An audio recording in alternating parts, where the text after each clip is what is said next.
একদিন একটি বাঘ একটি গরুর উপরে আক্রমণ করলো। সেই গরুটি প্রাণে বাঁচার জন্য তার সমস্ত শক্তি একত্রিত করে দৌড়াতে থাকলো।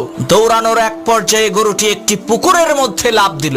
ঘটনাক্রমে সেই পুকুরের মধ্যে কোনো পানি ছিল না, শুধু ছিল কাদা। এদিকে গরুর পেছন পেছন বাঘটিও সেই পুকুরের মধ্যে ঝাঁপ দিল। এতে করে গরু এবং বাঘ দুইজনেই পুকুরের কাদার মধ্যে গলা পর্যন্ত আটকে গেল। তখন বাঘ রাগান্বিত কণ্ঠে গরুকে বলে উঠলো, ওই হারামজাদা, তুই আর লাফ দেওয়ার জায়গা পাইলি না?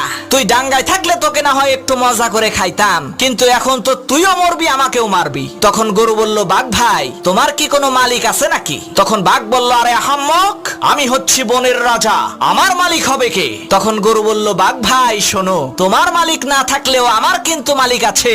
সন্ধ্যাবেলায় আমার মালিক আমাকে এখান থেকে উদ্ধার করে নিয়ে যাবে, আর লোকজন জড়ো করে আনন্দ উল্লাস করতে করতে তোমাকে পিটিয়ে মারবে।